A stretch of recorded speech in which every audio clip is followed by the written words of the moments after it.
no livro de Atos, capítulo 7.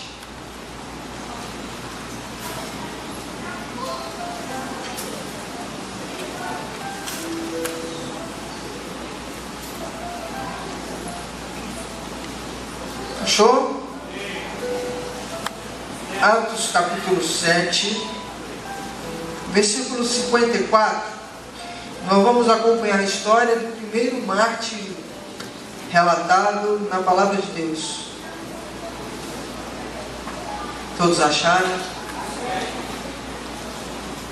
Ainda como estão, em reverência à palavra de Deus. Versículo 54 diz assim: e ouvindo eles isto, enfureciam-se em seu coração e rangiam os dentes contra ele.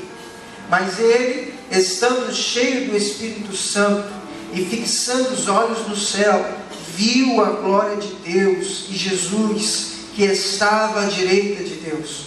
E disse: eis que vejo os céus abertos, e o Filho do Homem que está de pé à mão direita de Deus.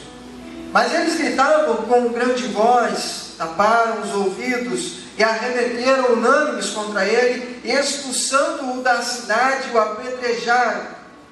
E as testemunhas depuseram as suas vestes aos pés de um jovem chamado Saulo, e apedrejaram a Estevão, que em invocação dizia: Senhor Jesus, recebe o meu espírito. E pondo-se de joelhos, clamou com grande voz: Senhor, não lhes imputes este pecado. E tendo dito isso, adormeceu. Curve suas cabeças, eu gostaria de estar fazendo uma oração. Senhor Deus Pai, aqui estamos, Senhor, com a Tua palavra lida, com a Tua palavra diante de nós, Senhor, que Tu separaste essa noite para meditar aos nossos corações. Eu quero pedir, Senhor, em nome de Jesus, que a Sua misericórdia nos alcance mais uma vez. E em nome de Jesus Cristo, os Teus anjos, mensageiros Seus, possam estar no meio da Tua casa, no meio da Tua igreja, levando a Tua palavra, abrindo os corações, desentupindo, Senhor, os ouvidos que talvez há muito tempo não conseguem mais ouvir a Tua mensagem, a Tua voz, endurecendo o seu coração. Eu creio, Senhor, pela fé, eu tenho fé de que Tu tens poder para fazer isso essa noite. Vá, Senhor, no meio do Teu povo, distribuindo as Tuas bênçãos, abrindo, Senhor, os olhos do nosso coração para enxergarmos qual boa e agradável é a Tua mensagem aos nossos corações esta noite, para que possamos, Senhor, ser agraciados pela Tua presença mais uma vez esta noite, para que em nome de Jesus Cristo, Senhor, essa noite não seja como outra qualquer, na qual possamos sentir uma alegria e voltar em nossas casas, não, mas que possamos sair daqui transformados, modificados pelo Teu Espírito Santo, em nome de Jesus Cristo, que vive e reina hoje para todos sempre. Que a Tua graça possa nos atingir esta noite mais uma vez, em nome de Jesus. Eu gostaria que você, ainda de olhos fechados, louvasse o Senhor conosco com um cântico. Abre seu coração, abre a sua boca e louve em espírito e em verdade.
Eu quero que esta noite profetizar em nome de Jesus, a partir de agora, que a graça de Deus te alcance de forma transbordante. E assim como Davi falou que o meu cálice transborde através da tua unção, como se ele tivesse um cálice embaixo de sua cabeça e derramasse o óleo sobre a sua cabeça, ao ponto de transbordar esse cálice, eu quero declarar aqui em nome de Jesus, que o seu cálice transborde da unção de Jesus Cristo. Coloca a mão no seu coração, comece a clamar ao Senhor, comece a pedir a Deus que Ele agracie com a sua presença, com a sua visitação sobre ti, em nome de Jesus. Fui alcançado com tua graça, cante. Que trouxe salvação para mim. Eu não mereço tanta graça, mas por misericórdia recebi o maior milagre Deus fez em mim. Você pode aplaudir ao Senhor mais uma vez, aleluia.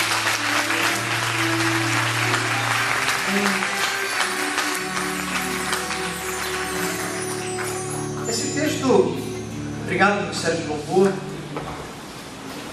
veio durante a meditação diante de Deus para trazer os irmãos.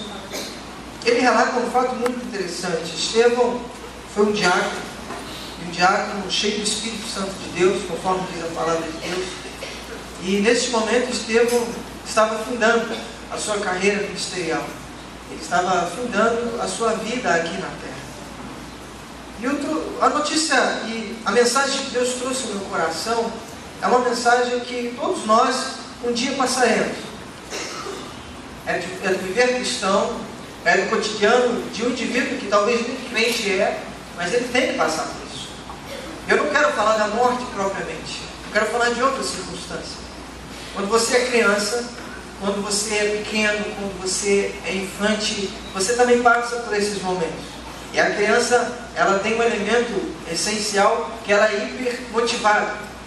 A criança é hipermotivada. E é impressionante que uma negação de um boneco, de um brinquedo ou de um doce qualquer leva a criança a um pranto do tamanho. Ele se acaba, ele se ajoelha, ele cai, alguns rolam.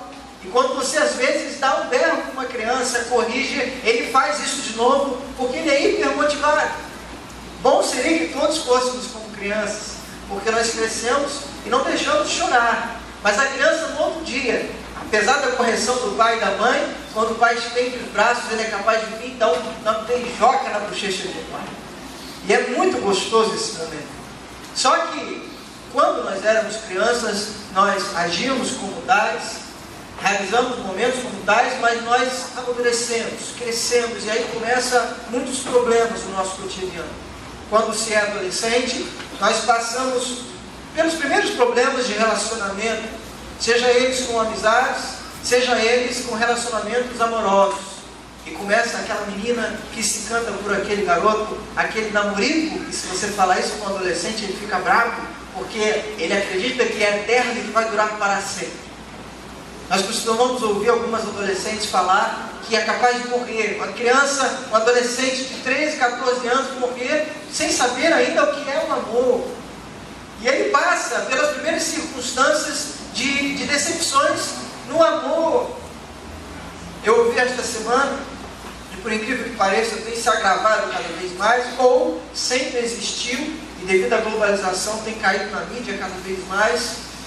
Eu ouvi documentários em vários jornais falando sobre atrocidades de crianças, de adolescentes que estavam sendo estupradas, que estavam sendo molestadas. Isso é muito comum em lugares do interior, em lugares isolados. E um monstro daquele que destrói a vida de uma criança, de um adolescente, que ainda nem sabe exatamente o que é o amor. Deve ser muito difícil. Deve ser uma situação muito complicada. O adolescente, ele passa por suas circunstâncias de desastres na sua vida. Mas o tempo continua. E aí vem a juventude, e que também começam as experiências, expectativas, as decisões que vão decidir quem esse indivíduo será no futuro. Adolescente, jovem, aprenda que as decisões que você toma hoje vão decidir quem você será no futuro. Aprenda isso. É ali que você vai decidir a sua profissão, a sua carreira, o seu ministério, o seu relacionamento, como você vai adotar a sua vida. É exatamente nesta mudança da adolescência para a juventude é que você vai definir isso tudo. E ainda é um momento muito cedo, ainda é um momento que não era para se definir, mas a cada vez e a cada ano que se passa, mais cedo os jovens têm que definir as coisas. Nós estávamos procurando para fazer matrícula para o meu filho, e aí a escola falou, não, nós vamos ter, já a idade dele já faz judô, e a partir do ano que vem ele já vai fazer inglês. Bonito. Uma criança de 3 anos falando inglês. Legal, bacana isso. Eu imagino que daqui a 10 anos, quando ele tiver 9, ele já vai estar se preparando para o vestibular.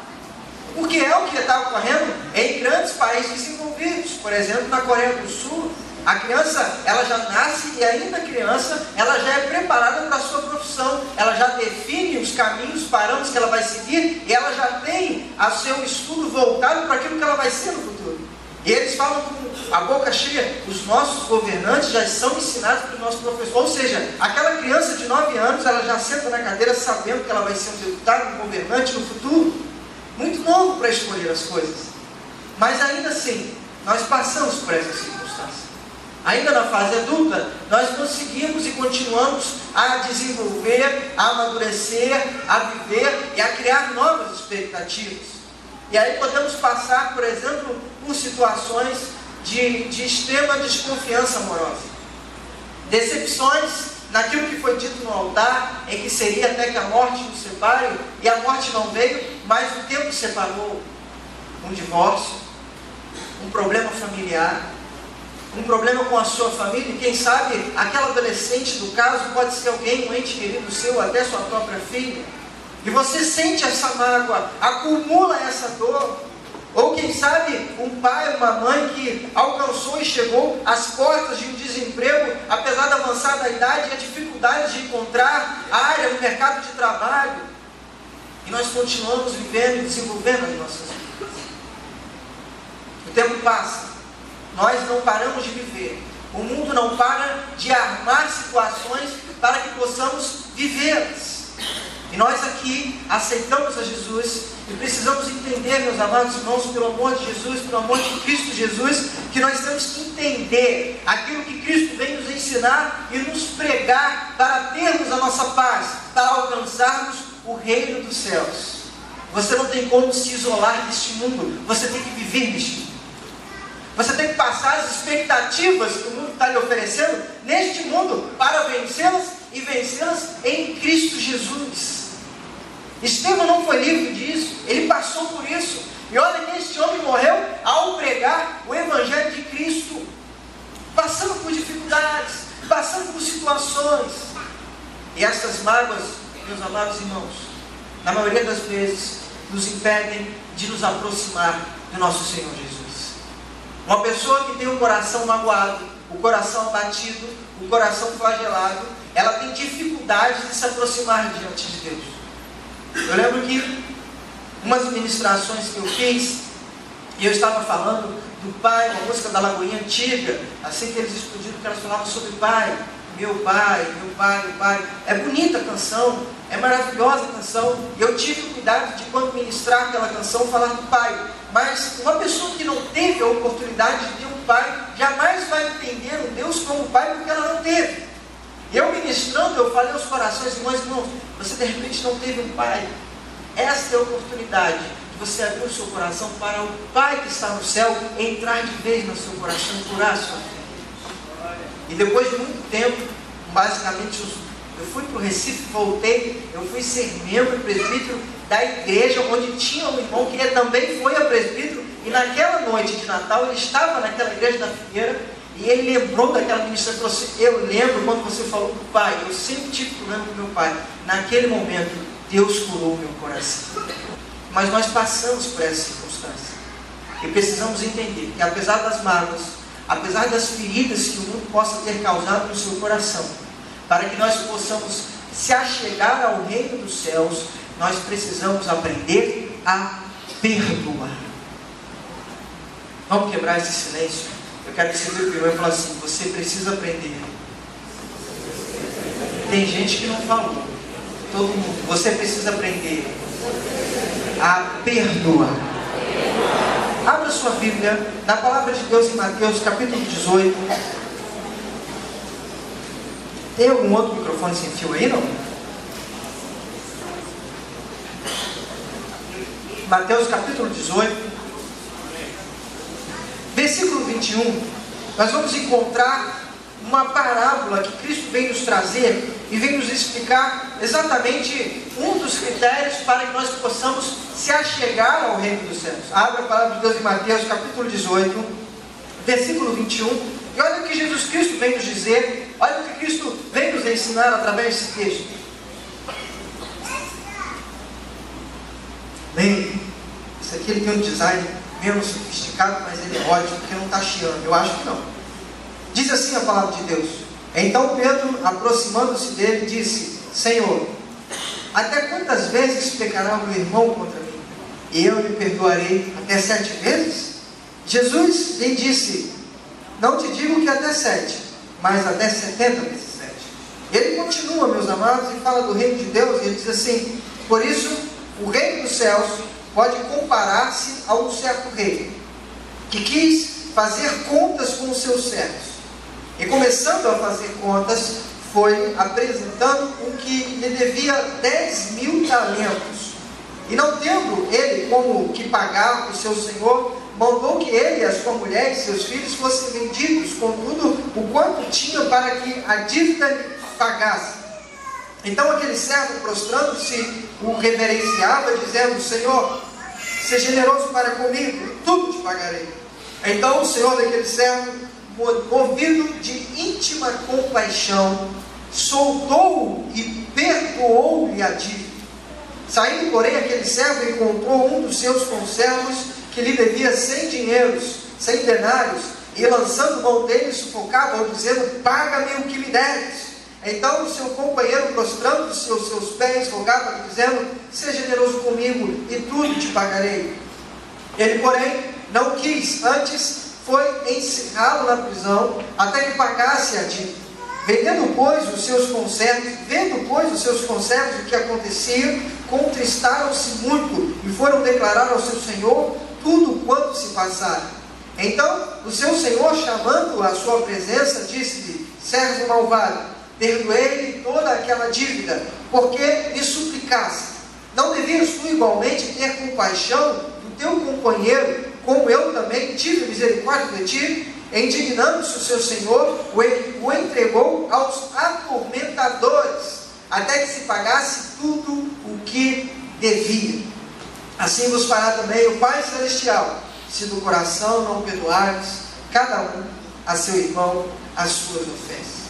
E é interessante, meus amados irmãos, que Jesus Cristo, ele vai comparar o reino dos céus, equiparando a um rei e a um servo. A um rei e um servo que devia muitos favores a esse rei. A um rei que devia 10.000 talentos desse rei. A palavra vem nos dizer, Jesus Cristo diz: olha, o reino dos céus é exatamente desta forma.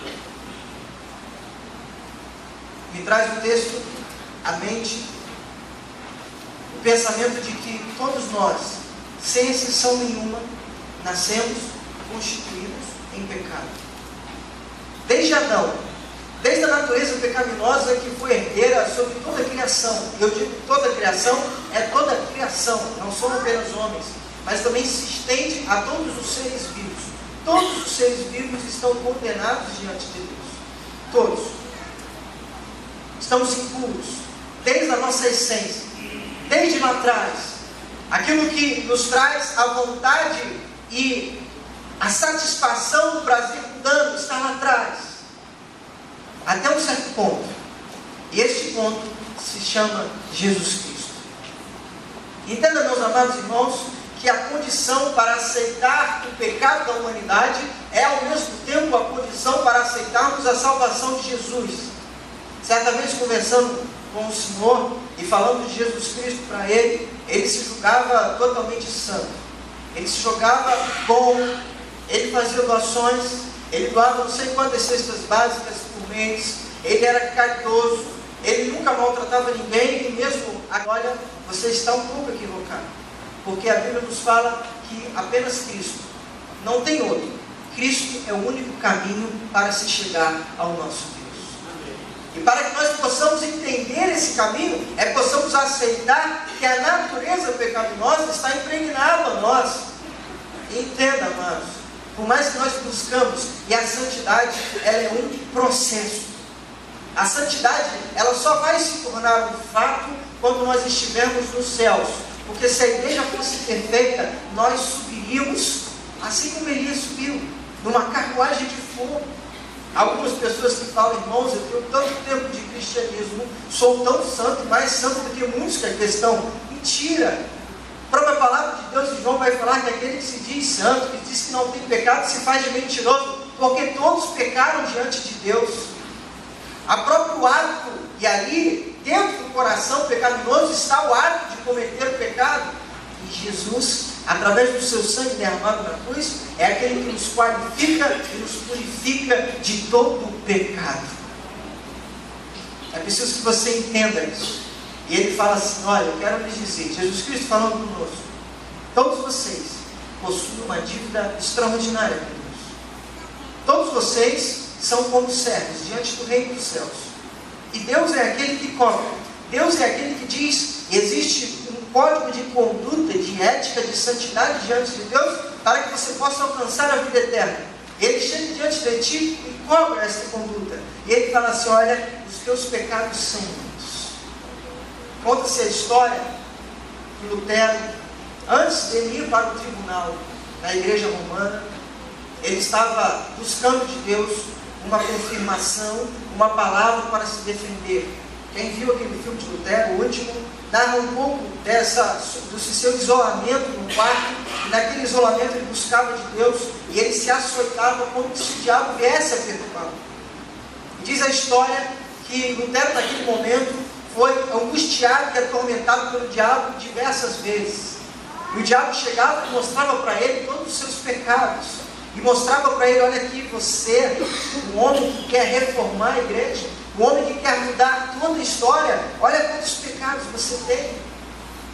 E ele então escreve, com o sangue de Cristo, o sangue de Cristo me purifica de todo pecado.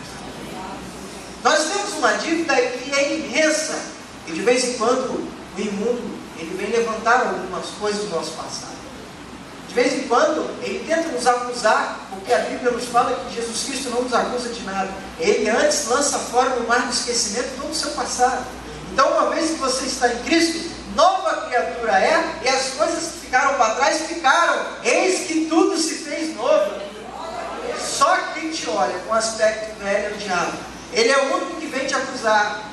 E que você tem a mesma frase, o sangue de Cristo me purifica de todo pecado. Ele vem nos falando e vem nos dizendo que o reino dos céus é exatamente dessa forma. E assim como o rei perdoa os pecados dos seus servos, assim Deus perdoou os seus pecados, que eram muitos e incontáveis, mas ele jogou todos naquela cruz, deixou tudo na cruz, tudo que passou, passou. Esse é o reino dos céus. O reino dos céus é fundamentado no perdão divino. Existe uma frase que diz que o pecar é do homem, mas o perdoar é divino. Apenas uma pessoa que tem essa concepção de que você teve uma dívida imensa que foi quitada, você chega à concepção de que você tem a necessidade de perdoar aqueles a quem ele deve. É por isso que Cristo fala que ele é como o reino dos céus. Mas ele continua essa parábola. E ele diz que, no versículo 24, que este homem, ele possuía uma dívida de 10.000 talentos e não tinha como pagar. Eu confesso para os irmãos que quando eu li, para mim era como se fosse 10 mil reais. Ou, sei lá, algum dinheiro parecido com isso. Eu fui pesquisar a respeito sobre o talento, e o talento ele era equivalente a 6.000 dias de trabalho. A dívida desse homem era de 10.000 talentos, ou seja, equivalente a aproximadamente 164, 383 anos de trabalho. Ainda que ele trabalhado de forma ininterrupta, ele deveria fazer 164 mil anos de trabalho. Ele jamais conseguiria pagar essa dívida com seu Senhor. Tamanho a dívida e a condição deste homem. E esse Senhor, e este Rei, foi capaz de perdoar os seus pecados. E quando eu vi isso, eu fiquei assustado. Eu falei, a parábola que Cristo nos deu, ela é muito maior do que eu pensava. Porque ela diz assim, olha, é incondicional. Não tem uma condição. Ele te ama. Tem gente que fala assim, porque Deus é Pai de todo mundo. Deus ama todo mundo. E está certo, porque a Bíblia fala que Deus ama o mundo. Mas Ele amou o mundo e entregou um Filho. É incondicional. A entrega de Cristo foi totalmente incondicional. Mas a aceitação e perdão dos seus pecados, ela se torna condicional pelo levantar sua mão e aceitar Jesus Cristo como único Salvador da sua vida. Esse é o nosso Senhor. E esse é o reino de Deus sobre as nossas vidas. Um outro detalhe que Jesus Cristo vem nos passando, e ele fala aqui no versículo 27 a 30, por favor não feche a sua Bíblia. Então o seu Senhor, o Senhor daquele servo, movido de íntima compaixão. É dever de todo cristão ter íntima compaixão. A pessoa que está do seu lado, ela deve ser movida em todos os seus atos de íntima compaixão. É essencial, é parte da natureza transformada que Jesus Cristo te deu, ter íntima compaixão. Eu lembro que quando eu trabalhava no comércio ainda, e a gente tinha uma salinha, que eu chamava de cafofo. Eu vou ficar no cafofo, que escondia a cortina, ali onde a gente almoçava, né, tomava um refrigerante, e a gente ficava escondidinho ali. E uma vez, uma funcionária nossa estava na loja, e entrou um indivíduo de forma bem bruta, né, e a menina chegou com aquele sorriso, que a gente ensinava que tem que atender as pessoas com um sorriso, é igual evangelizar, né? Você tem que abrir um sorriso, porque você é crente, você tem que rir. E ela chegou e falou, bom dia, senhor. Ele olhou com aquele olhar fulminante e voltou para a prateleira. Aí eu falei, ele não respondeu. Aí eu já abri a brechinha assim, não vi quem era, ela estava na frente. Ele continuou andando e falou, eu posso te ajudar? Ele falou, se eu precisar, eu te chamo.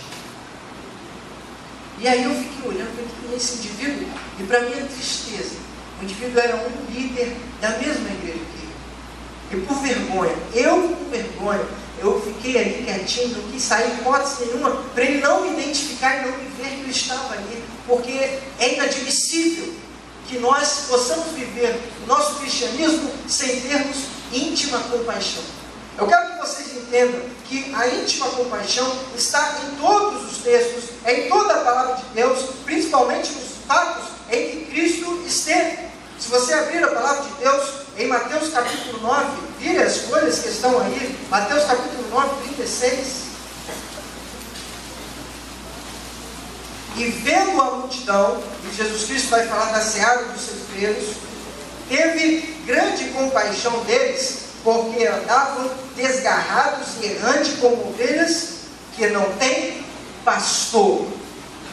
Entenda que Jesus Cristo, neste ato, ele vai fazer um ato profético. Ele fala que a seara é grande. E ele declara que existirão muitos que estarão indo até essa seara, porque ele teve compaixão de nós que estamos aqui, de você que está aqui. Talvez esse texto você nunca parou para refletir, mas o fato de você estar sentado aqui hoje é porque nosso Senhor Jesus teve compaixão de ti. Ele olhou para ti e falou, este indivíduo está como uma ovelha desgarrada. Se eu parar para contar aqui, muitos terão histórias diversificadas. Alguns aceitaram a Jesus numa pregação no meio da rua, outros numa pregação de metrô. Agora eu me pergunto, o que faz com que essas pessoas possam ir até o metrô, e que agora a lei proíbe, pregar o Evangelho, para que você aceite a Jesus? O que faz com que, onde quer que você esteja, na sua escola, no seu trabalho, um outro indivíduo possa, talvez, ultrapassar a legalidade da empresa e falar de Jesus para você no momento do almoço, ou até mesmo durante o trabalho? O fato é que Jesus Cristo teve compaixão de ti e enviou uma pessoa para que você hoje estivesse sentado A íntima compaixão do Senhor, em Mateus capítulo 14, abre Mateus capítulo 14, versículo 14, ele fala, e Jesus, saindo, viu uma grande multidão e possuído de íntima compaixão para com ela, curou os seus enfermos. Você sabe por que Deus cura? Sabe por que Jesus Cristo faz milagres? Porque Ele é movido de íntima compaixão. Ele se compadece. Quando nós pedimos ao Senhor misericórdia, a misericórdia de Deus se estende para toda a igreja. Às vezes eu fico pensando, sabe, presbítero? Por que às vezes nós não vemos tantos milagres como na época de Cristo? E alguém pode perguntar assim, mas Cristo depois foi assunto ao céu, sim, mas os apóstolos continuaram a sua obra, e por onde eles passavam, os milagres iam ocorrendo. Narra-se um fato de Atos que Paulo, quando ele chega numa cidade, uma mulher com espírito de adivinhação começa a falar com ele, e com Barnabé, esses são enviados de Deus, e ele repreende aquele espírito de uma forma rápida, prática, conforme eles vão pisando, os milagres vão ocorrendo, porque Deus tem sede de almas, Deus tem sede de vidas, porque Ele é movido de íntima compaixão.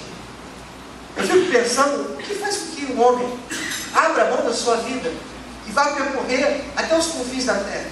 Eu fico pensando, o que faz com que os missionários hoje em dia abram a mão, e hoje, cada vez que passa para o presbítero, é mais difícil, porque na época do apóstolo Paulo, as casinhas eram de pedra, as dificuldades de se viver eram até maiores. Por exemplo, o camarada tinha que depender de um pescador. O camarada ou ele ia pescar, ou ele tinha que arrumar alguns denários, se assim a gente pode dizer, para comprar. Então, ele abria a mão da sua vida, e hoje, cada dia que se passa, fica mais difícil ainda estar no campo. Ir pregar a palavra de Deus, porque o luxo que está se proporcionando no país desenvolvido é grande, é tamanho. E você abrir mão de família, abrir mão de alimentação, abrir mão de conforto, abrir mão de quarto. Alguns têm até suas banheiras em suas residências, na qual ficam lá mornando, cozinhando. Apenas íntima compaixão faz isso. Quando Deus implanta no coração daqueles homens que eles devem ser movidos de íntima compaixão. Se você abrir em Lucas capítulo 15, versículo 20, a palavra de Deus, ela vai falar do filho perdido. E ele fala, e levantando-se foi para o pai, e quando ainda estava longe, viu o seu pai, e se moveu de íntima compaixão, e correndo lançou-se ao pescoço e o beijou.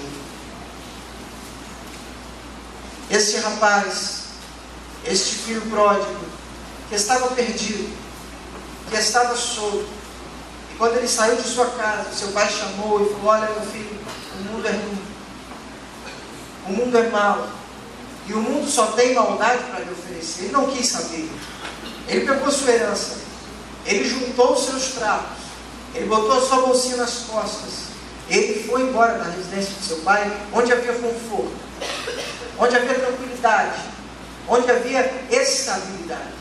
Entenda que este ato dele não é o mesmo ato, o ato de Gênesis, que Jesus Cristo dá uma ordenança, que Deus dá uma ordenança e fala, iniciar o homem e a sua mulher e constituir uma família. Não, ele vai sozinho, ele abandona a família.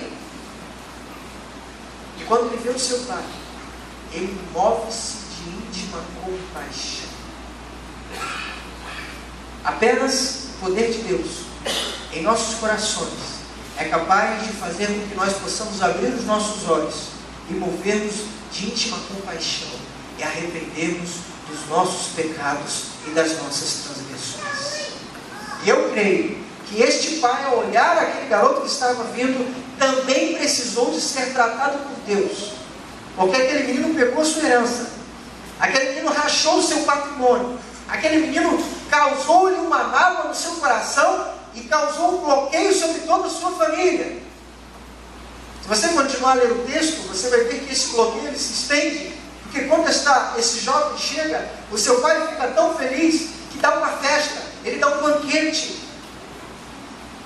E o outro irmão dele olha aquele banquete e diz assim, Eu não saí, eu não fugi, eu não quebrei o patrimônio do meu pai, e o meu pai dá uma festa para esse filho pródigo.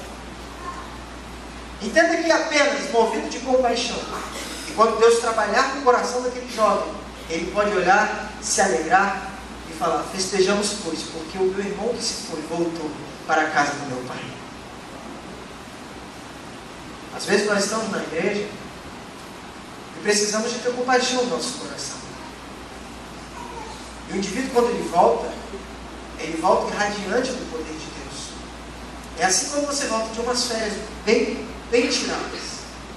Quando você sai de férias, quando você vai lá para sua casa de praia, ou quando você vai lá para Paris, ou quando você tem o costume de ir para qualquer outra área, ou por que não, quando você vai aqui na Barra da Tijuca e tira um descanso sábado, ou quando você fica na sua casa saboreando a sua cama que você tanto almeja durante a semana, quando você chega e se levanta, você está radiante, confortável, feliz.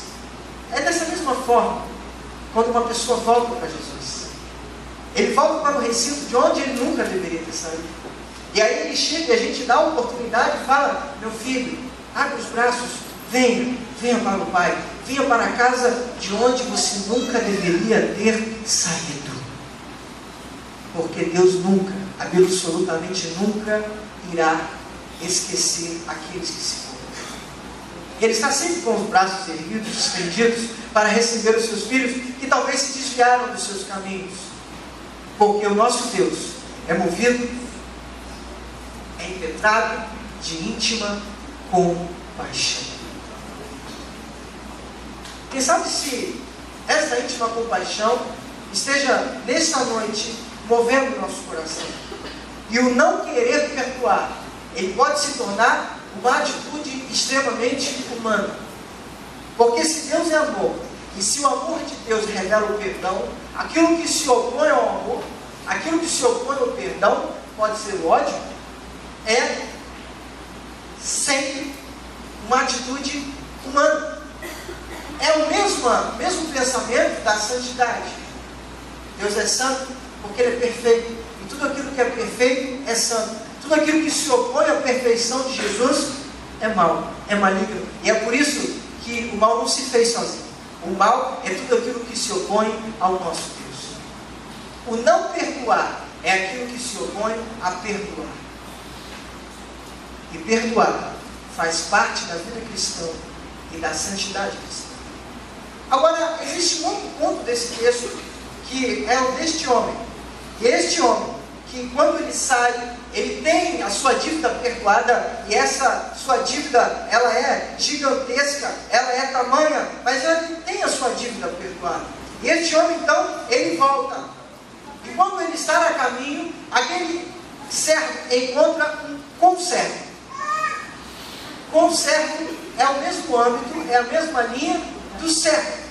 Imagine-se que exista uma profissão que tem um auxiliar, um ajudante, é a mesma coisa. Muito comum, muito usado por nós, por exemplo, um pedreiro, um ajudante pedreiro, que a gente chama de servente. É a mesma coisa, ambos sabem fazer a mesma coisa, só que um rege e o outro guia. Mas se você inverter, eles também vão conseguir programar. Assim são outras profissões que possuem os seus colaboradores. Este servo, entenda que ele foi perdoado por quem? Por outro servo? Ele foi perdoado pelo rei. Este servo, ao estar caminhando, ele encontra um conservo, um amigo, um indivíduo que trabalhava com ele, um indivíduo que pegou um pouco destes tantos talentos que ele pegou do rei. Entenda que aquele talento que ele pegou do rei não existe mais. E certamente uma parte deste talento que ele pegou do rei foi emprestado ao seu conservo. Um pouquinho daquele talento ele emprestou. E ele tem a sua dívida perdoada. O seu rei fala: olha, pode ir, vai embora.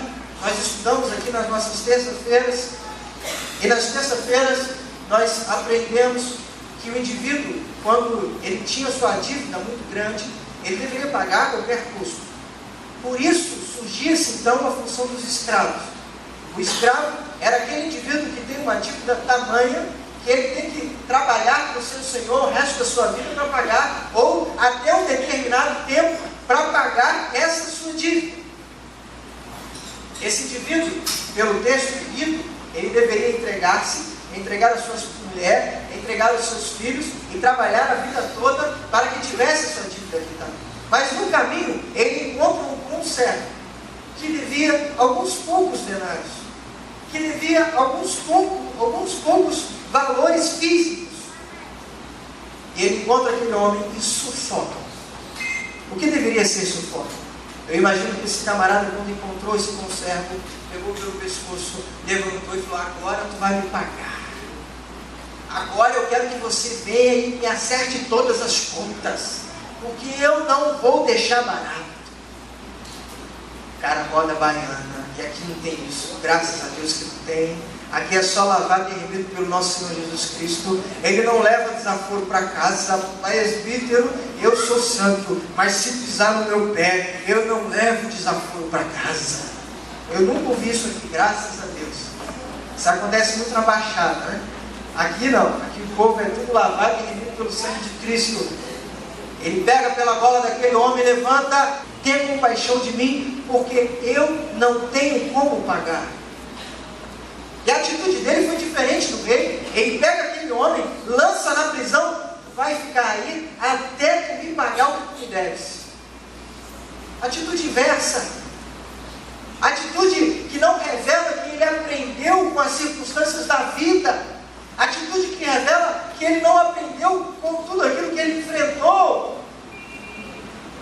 Na maioria das vezes, nós sofremos danos, nós somos perdoados por esses danos, mas nós não aprendemos com isso. Eu já falei para os irmãos que existem vários tipos de pessoas. Existem pessoas que aprendem pela literatura, pelo estudo bíblico, estudo de conhecimento, estudo de qualquer área. Existem pessoas que aprendem por assimilação, ouvem as pessoas falando. Existem pessoas que aprendem pelos fatos, veem os outros errando e eles tomam jeito. Eu, como eu fui o filho do meio, né? A diferença do meu irmão mais velho era de 4 anos. Eu aprendi pelo que eu via. O quê? Vou cometer o mesmo erro? Você está louco, só se gostar de apanhar. E quando ele cometia um erro na frente, ele já levava por doada. Eu aqui na minha já ficava quietinha, deixa no meu cantinho, porque se eu me misturar vai sobrar para mim. Agora tem um grupo de pessoas que não aprendem nunca. Aprendem só errando. Só quando levam a burdoada, só quando levam um 0 na escola e resolve estudar. Dizem que o brasileiro deixa tudo para os últimos momentos. O camarada tem, quando ele entra na faculdade, quando ele entra na escola, uma data prevista. E o professor, a primeira coisa que ele fala: olha, a nossa prova é 5 de julho. O camarada está em janeiro, ele vai estudar dia 30, eu vou correr e pago a conta. Meu querido, existe um prazo. Aprenda antes que você tenha as más experiências. Ou, se você teve uma má experiência, aprenda com um erro. Este homem foi perdoado de 10.000 talentos. Ele aprendeu a lição. Não, ele não aprendeu a lição quando ele encontra um homem e que nas contas ele deveria trabalhar para ele 3 meses e 10 dias apenas. Se esse indivíduo fosse trabalhar para ele para pagar como servo, como escravo, ele trabalharia por 3 meses e 10 dias. Olha a diferença de 164.000 anos. E ele pega essa mísera dívida, sufoca-o e lança-o na prisão. Quando nós não perdoamos o nosso próximo, nós cometemos 2 grandes riscos. O primeiro deles é de atrapalhar, de acorrentar as pessoas que estão ao nosso redor. E aí, quando você, marido, não perdoa a sua esposa, os seus filhos sofrem. E aí, quando você, irmão, não perdoa o seu outro irmão sanguíneo, ou a sua irmã, a sua família sofre. E aí, você, filho, que não perdoa a sua mãe que te entristeceu, ou você, mãe, que não perdoa o seu filho que te entristeceu, toda a sua família paga por isso. O texto bíblico nos mostra que quando ele lança esse homem na prisão, os seus outros amigos, os os seus servos viram este fato e se entristeceram muito, porque ele era amigo, e falou: olha, como pode aquele senhor perdoar de tanta dívida e ele não ser capaz de perdoar este amigo nosso, Senhor, por coisas tão pequenas? Como pode um lavado e remido pelo sangue de Cristo, que aceitou o Senhor Jesus, não ser capaz de perdoar uma ofensa? Tinha uma postagem antiga que falava assim, botava o burrinho do cheque, aquela carinha esperta, e falava assim: eu sou crente, mas eu não sou burro. Tem gente que pensa que demonstrar o amor, ser movido de íntima compaixão, é desafeto social. Eu lembro de uma canção que dava muito nos carnavais, de uma propaganda de cervejaria, vocês que são como eu veem televisão viram.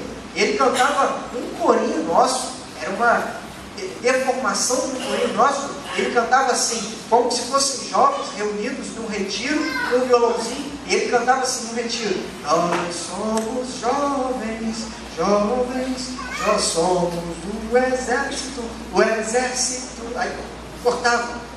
E aí depois mostrava os outros jovens lá, né, da moda, bem arrumados, bebendo. E uma vez eu estava num retiro, e eu falei assim: irmãos, se isso aí, o mundo fala que é ser quadrado, eu quero ser quadrado, porque no céu eu vou subir quadrado, mas o redondo vai descer para o inferno rapidinho. Eu prefiro ser quadrado. E não há problema que as pessoas me deem título, não há problema que as pessoas me deem rótulos, desde que esses rótulos agradem a Deus. Olha o profeta, quando ele foi zombado sobre a sua falta de cabelo, o que aconteceu com aqueles cabelos? Mas ele estava em Deus, e o que aconteceu com o profeta? Foi para os céus. Porque sendo quadrado para o mundo, eu prefiro ser, mas eu vou subir com o meu Senhor Jesus. Você corre o risco, se você não perdoar o seu próximo, de ofender as pessoas que estão ao seu redor. O segundo risco que você corre, este outro risco, ele é mais grave. Eu quero que os irmãos atentem muito bem. Que versículo 34, abra aí a palavra de Deus, 18:34. E indignando o seu senhor, o entregou aos atormentadores, até que se pagasse tudo o que devia. Deixa eu lhe perguntar, ele ia pagar essa dívida quando? Ele ia pagar essa dívida quando? Nunca! A não ser que ele viva mais de 200.000 anos. Ele nunca iria pagar essa dívida. Jamais! E ele, indignado, entregou aos tormentadores, porque aquele rei, ele julga. E eu imagino que na figura deste rei, talvez possa ser lembrado a figura de Salomão, quando aquela mulher veio, na qual o seu filho veio a falecer, ela rouba o filho da outra e traz uma grande discussão às duas mulheres. O filho é meu. Ele pega aquela criança e fala: vou cortar a criança ao meio. Cada um fica com uma parte. E aí as duas terão um filho. E aquela mulher que não era mãe, que não tinha amor pela criança, falou: pode cortar, é justo. A outra mãe que tinha amor pela criança, movida de compaixão, disse: não corte a criança. Eu prefiro que ele viva com a outra, mas eu prefiro que ele permaneça vivo. E Salomão então falou: verdadeiramente, tu és a mãe desta criança, porque moveu-se de compaixão. Aquele rei pega aquele homem e entrega aos atormentadores. Quando você não libera o perdão, você fica entregue aos atormentadores da vida. Sabe o que é curioso? É que quando você não libera o perdão, a única pessoa que sofre é você. Você se torna escravo do outro. Aquele homem pegou aquele cidadão lá atrás, que devia menos, lançou-o na prisão e tornou escravo dele. Até que você lhe pague, você vai sair dali. Ele ficará ali por 3 meses e 10 dias. Mas quando você não libera o perdão, você fica atormentado no espírito, fica atormentado na sua alma, você fica angustiado. E o indivíduo, ele se torna o seu perseguidor. Você sabia disso? O indivíduo, ele vai atrás de você onde quer que você esteja. Quando você não perdoa, ele nunca vai sair da sua mente e do seu coração. Você está no seu aniversário, está todo mundo feliz. De repente ele vem na sua mente e você fala: maldito. Você está curtindo o seu feriado com a sua família e de repente alguém solta uma frase que te traz a lembrança do passado e você lembra do indivíduo que você não perdoou, aí você lembra coisa ruim. Ele vai te perseguir durante toda a vida, meu filho, até que você libere o perdão. Então, quando você libera o perdão a esta pessoa, você se torna perdoado em Cristo Jesus. E coisa bonita e dinâmica é quando nós liberamos o nosso perdão. Nós precisamos de perdoar o próximo. Nós precisamos de perdoar aqueles a quem nos tem ofendido, até porque esta é o coração padrão de Cristo. Quando nós começamos o Pai Nosso que está nos céus, nós chegamos a um ponto e falamos: perdoa os nossos pecados, como? Perdoa os nossos pecados, como? Perdoamos aqueles que nos ofendem. Então, se nós voltarmos ao contrário, se nós não perdoamos nossos ofensores, Deus não vai nos perdoar. Nós precisamos perdoar a nós mesmos, liberando todo orgulho, todo ego, toda mágoa, rebaixando e humilhando, esvaziando de nós mesmos para exercer esse perdão. Irmãos, e quão difícil é isso. Perdoamos o próximo, perdoamos a nós mesmos, perdoamos o nosso passado. O personagem que todo mundo aqui sabe, não vou abrir a palavra de Deus, Judas Iscariotes, traiu a Jesus com míseras 30 pratas.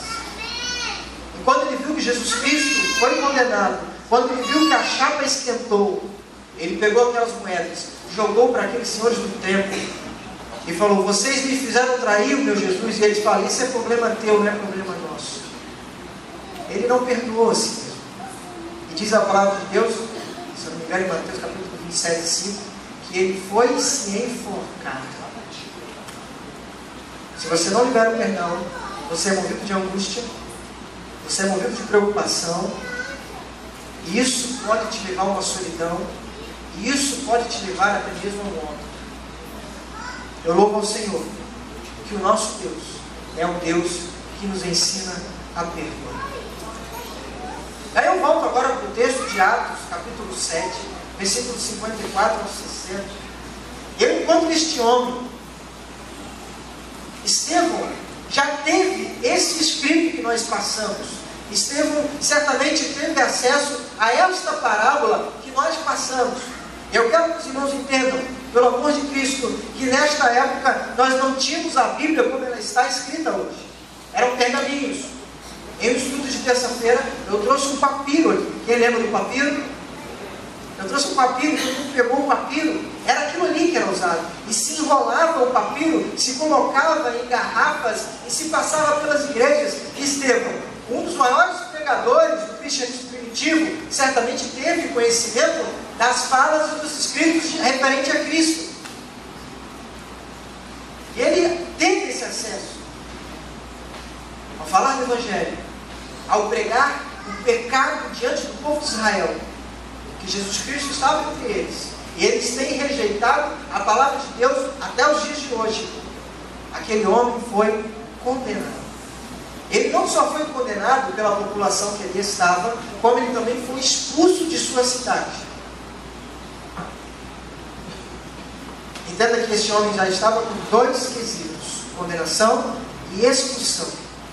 E como se não bastasse, ele, quando estava saindo da cidade, ele foi apedrejado. Levou pedra.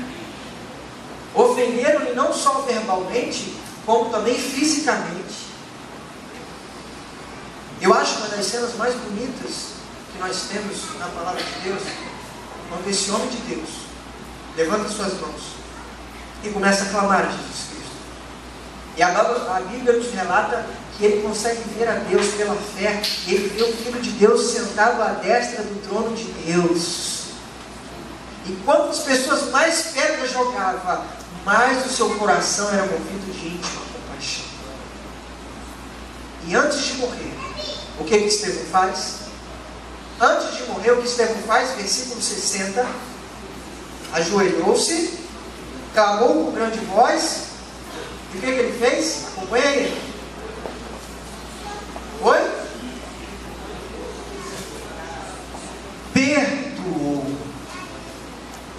dobra os seus joelhos, levanta sua voz em oração e fala: Senhor, não contabilize esse pecado que eles estão fazendo.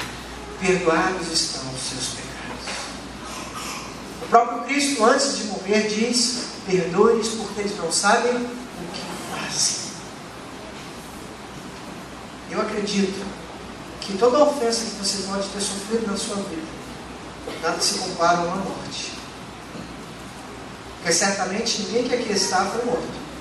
Mas eu acho. Ou tem algum morto aqui? Levanta agora. Ou cale-se para sempre. Não tem. Estevão estava morrendo. Estevão estava sendo apedrejado. E às vezes, presbíteros, uma sequela, uma desavença ministerial, um líder que você esperava que lhe desse uma oportunidade, e essa oportunidade não foi dada. Você fecha o seu coração e diz: eu não vou mais para a igreja. O problema vai ser só seu. Um líder que te decepcionou dentro da casa de Deus, o problema vai ser só seu. Um irmão em Cristo em que você confiou numa palavra, numa promessa, e você fecha o seu coração e diz: eu não falo mais com ele. O problema vai ser seu, porque ele vai te perseguir. Não porque ele queira isso, mas a sua mente vai fazer sempre que ele venha à tona. E quando você virar a porta, ele está ali com o sorriso aberto: a paz do Senhor. E você fecha o coração: não fala, não fala. Você desce para ir no toalete e o indivíduo está lá bebendo água. Quer uma água, meu irmão? Libere o perdão em nome de Jesus Cristo. E sabe o que aconteceu com Estevão? Estevão viu a glória de Deus. Você só verá a glória de Deus se você entender que o nosso Deus é o Deus perdoador. Pastor, eu venho para a igreja, eu busco o batismo do Espírito Santo, eu busco os dons para auxiliar a igreja de Cristo, eu dobro o meu joelho, eu venho na terça, eu venho na quinta, eu desenvolvo a minha fé, mas está faltando uma coisa. Está faltando liberar o perdão, irmã. Tire esse coração manchado e magoado e abra para que o Espírito entre 100% na sua vida. E aí sim, tu verás a glória de Deus. Eu queria que você se colocasse de pé esta noite. Eu queria chamar o louvor. Eu não vou chamar aqui na frente, visto que é um assunto bem peculiar. Todos de pé, em nome de Jesus, já estaremos terminando. Eu queria que você mais uma vez fechasse o seu coração, os seus olhos, e colocasse a mão no seu coração. Os presbíteros vão estender as mãos aqui do púlpito. Nós vamos estar orando por você. Feche os olhos, todos nós, todos nós.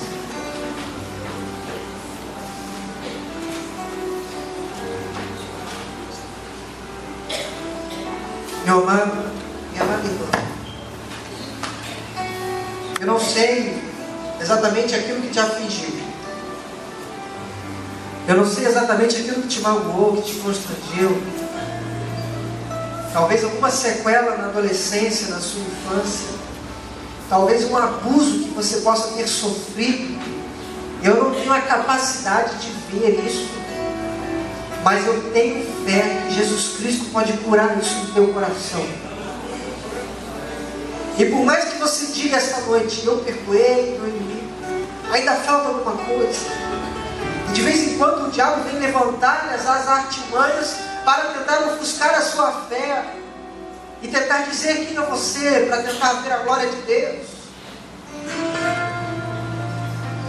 Eu não sei qual é o problema familiar que você tem passado esta noite, mas eu já vi muitos e muitos casos de pessoas que foram liberaram perdão para os seus pais e descansaram o seu coração quando eles vieram a falecer. Eu cansei de ver pessoas que dentro da igreja precisaram de liberar perdão para o irmão em Cristo, para que Deus viesse a usar poderosamente o seu ministério. A graça de Deus é exatamente isso. Eu não paguei por ela. Eu, na verdade, nem merecia a graça de Deus, assim como todos que estamos aqui. Mas, merecidamente, o meu Deus me deu. E me perdoou. E me liberou do pecado. E me fez uma nova criatura em Cristo Jesus. nessa noite, em nome de Jesus, declarar agora que o Espírito Santo de Deus vai no meio do teu povo e no meio da tua igreja. Em nome de Jesus Cristo, Deus. Que tu possas ir com poder e autoridade no meio do teu povo e no meio da tua igreja. Que tu possas estar liberando perdão sobre as mágoas, sobre as mazelas. Quebra toda maldição, quebra toda feitiçaria, quebra, Senhor, toda malícia, quebra toda inimizade, quebra todo espírito contrário, em nome de Jesus Cristo. Eu quero, Senhor, que o teu Espírito Santo nos auxilie a exercer este perdão. E em nome de Jesus Cristo, eu quero ver filhos pedindo perdão aos pais. Eu quero ver pais pedindo perdão aos filhos. Eu quero ver a liberação do perdão antes mesmo que isso ocorra. Em nome de Jesus Cristo, Deus, eu não permito, eu não aceito que a sua igreja sofra por sequelas que o mundo possa nos dar. Em nome de Jesus Cristo, Deus, teu Espírito Santo possa estar agora no meio da tua igreja. Em nome de Jesus, vá. E libera, Senhor. Desafoga toda a alma. Tire toda a angústia, toda a necessidade caia por terra em nome de Jesus, para que nós possamos ver a glória de Deus no meio da tua igreja. Eu quero ver a tua glória, nós queremos ver a tua glória esta noite. Oh, aleluia. Cura toda ferida, cura toda mazela esta noite. Libera o perdão do teu povo. Em nome de Jesus.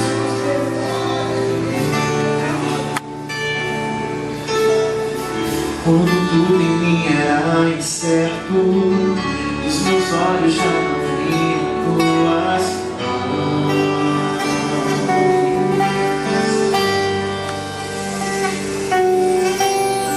Se hoje eu não tenho quem espero, aprendi a confiar no coração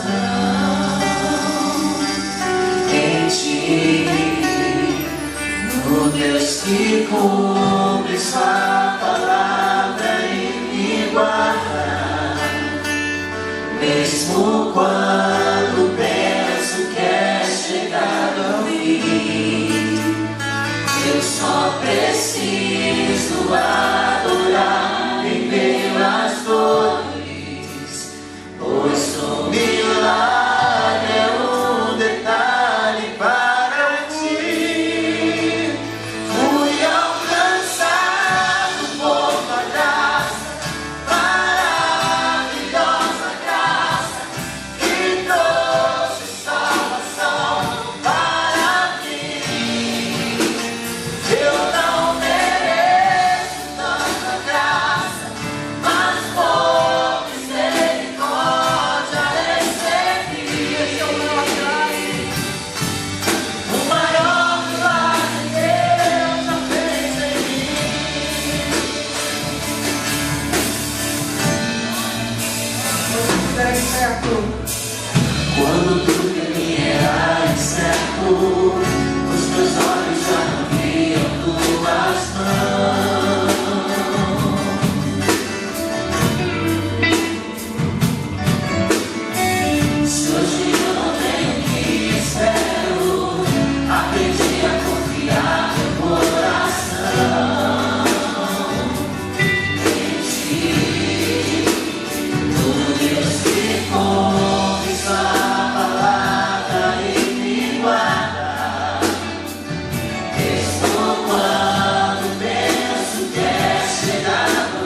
vai fazer assim como o Paulo, que foi açoitado, foi acorrentado, foi preso.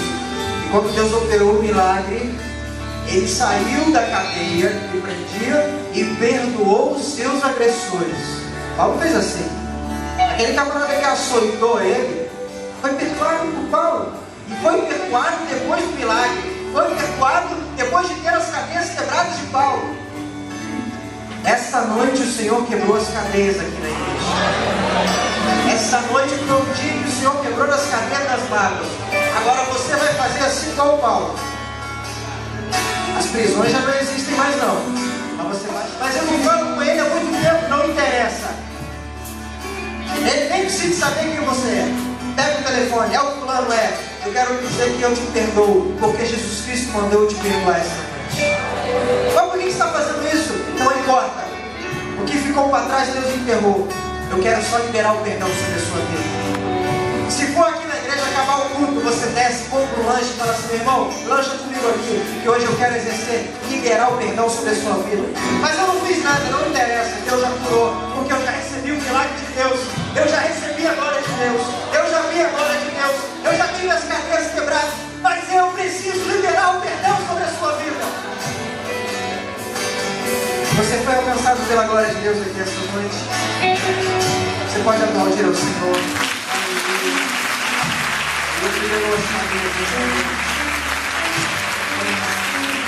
Aleluia. Louvado seja o Senhor. Não faça os momentos que Deus usa para falar contigo em vão. Não saia daqui da mesma forma não. Obedeça os pastores. Eu quero que esta noite você vá para a sua casa intencionado a liberar o perdão. Porque Deus já fez, já deu a glória dele sobre a sua vida. Ele já quebrou as suas cadeias. Agora você vai exercer o seu perdão em nome de Jesus. Bem, os recados eu já dei, os avisos. Certamente nós teremos cantinas aqui embaixo, cantina. E esse culto não vai acabar agora. Bem, ele vai continuar na sua vida. Porque aqui não tem crente de culto de domingo não. Aqui tem crente que cultua de segunda a segunda. Ele vai para casa louvando ao Senhor. E ele vem para a igreja louvando ao Senhor. Em espírito e verdade. Feche os seus olhos, eu vou estar orando por você.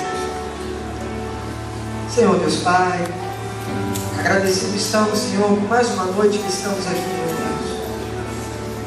Que esses momentos possam marcar as nossas vidas.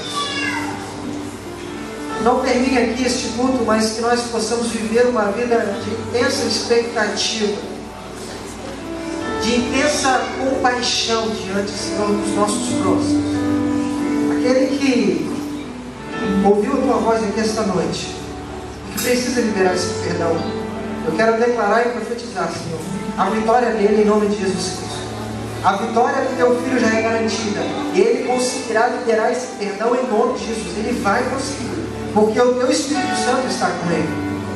E agora que estamos indo aos nossos lares, leva-nos em paz. Proteja-nos, Senhor, do homem mau. Proteja-nos de qualquer bala perdida, de qualquer assalto. Os demônios de asfalto caiam por terra em nome de Jesus Cristo. Aquele que estará, Senhor, exercendo o seu trabalho, que tu possas estar prosperando, abençoando, guardando o seu comércio, guardando a sua empresa, Senhor, de todo mal, de todo dano financeiro, de tanto dano imoral que possa talvez, Senhor, o inimigo estar armando. Libera, Senhor, a Tua palavra de vitória sobre os Teus servos em nome de Jesus Cristo. Que possamos voltar aqui no próximo culto felizes, alegres, sabendo que grandes coisas fez o Senhor por nós. E é exatamente por isso que nós estamos alegres.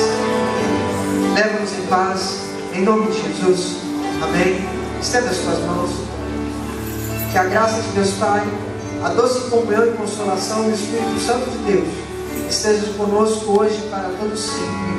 Amém e amém. Você pode dar um abraço para o seu irmão aí agora. Amém.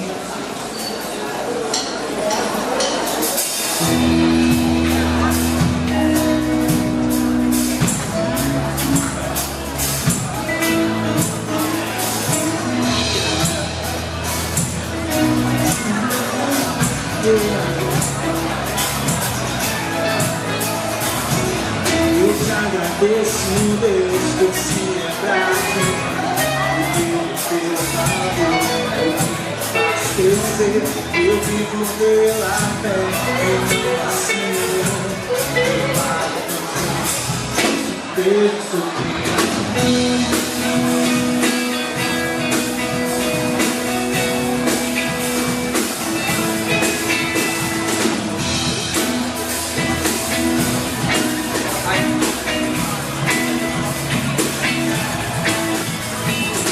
Eu te agradeço, Deus, que eu sou fraco, que é teu amor me faz crescer.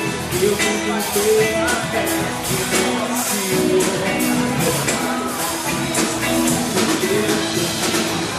Você mudou a minha história, ninguém pode imaginar. Você acreditou em mim. Não sou do mundo,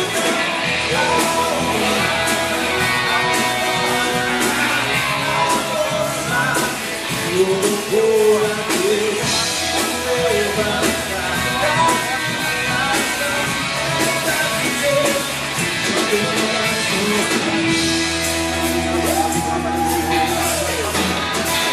Eu te agradeço, Deus, que eu não deixou morrer.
Você mudou a minha história, ninguém pode imaginar. Você acreditou.